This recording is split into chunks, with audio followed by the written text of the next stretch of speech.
இப்போ எனக்கு வந்து ஒரு ஆட்டிட்யூட் இருக்கு. ஒரு செல்ஃப் கான்ஃபிடன்ஸ் இருக்கு.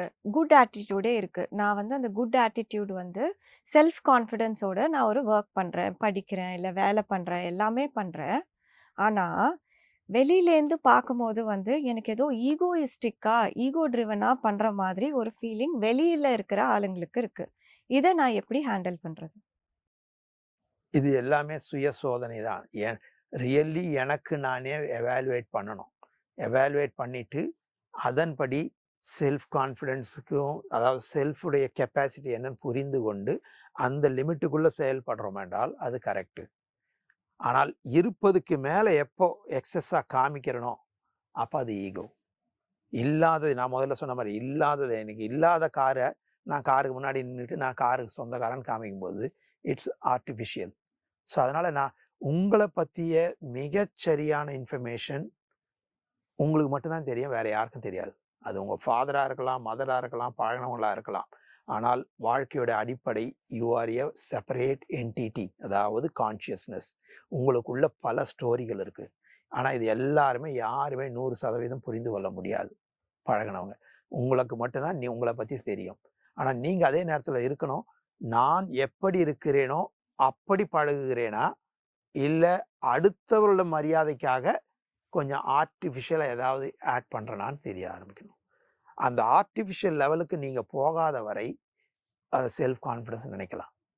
ஆர்ட்டிஃபிஷியலா நான் ஏதோ பண்றேன் அப்படின்னா, தென் தட் இஸ் டூ ஈகோயிஸ்டிக்காக அதாவது பொய்யாக செயல்படுகிறேன்னு அர்த்தம்.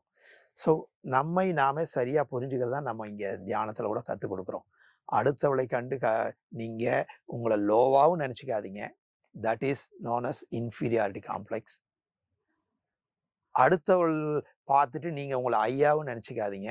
That is ego. ஸோ அதான் அந்த கான்ஷியஸ் லெவல் திங்கிங்ல வரும்பொழுது, நானும் ஒரு கான்ஷியஸ்னஸ், அடுத்தவர் ஒரு கான்ஷியஸ்னஸ். ஆனா அடுத்தவங்களை கான்ஷியஸ்னஸ்ன்னு பார்த்தேன்னா, என்னோட திங்கிங் வந்து ஈக்குவலா இருக்கும்.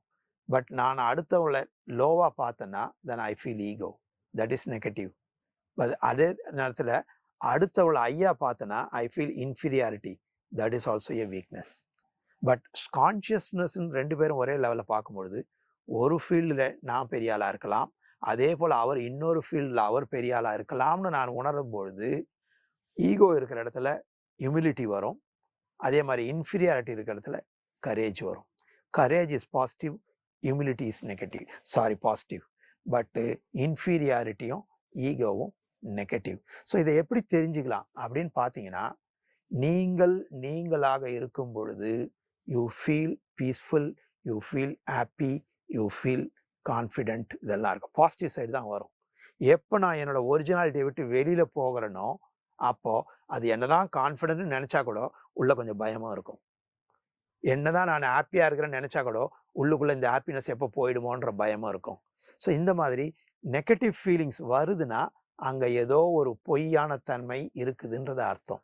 ஸோ அத நாம பார்த்து நம்மளையே நம்ம செல்ஃப் செக் பண்ணி, அந்த அந்த ஃபீலிங்ல எனக்குள்ள பயமோ, கோவமோ, துக்கமோ, வெறுப்போ அந்த மாரி வரலன்னா, we can still stick on to our own direction. இப்போ என்னோட ஃப்ரெண்ட்ஸ் வந்து நான் கான்ஃபிடென்ட்டா இருக்கேன். நான் கரெக்ட்டா இருக்கேன். ஆனா, என் ஃப்ரெண்ட்ஸ் மாதிரி நான் இல்லன்னா, அவங்க வந்து என்ன அக்செப்ட் பண்ணிக்க மாட்டாங்க இல்லையா? இப்போ நான் சொல்றேன், சரி ஓகே எனக்கு வந்து இந்த கான்ஃபிடன்ஸ் இருக்கு. நான் பண்றேன். நான் சுப்பீரியராவும் என் ஃப்ரெண்ட யோசிக்கல. இல்ல நான் இன்ஃபீரியராவும் போகல. ஆனா, நான் அவங்கள மாதிரி இல்லன்னா, அவங்க என்ன அக்செப்ட் பண்ணிக்க மாட்டாங்க. ஸோ, அதுக்கு நான் என்ன பண்ணணும்?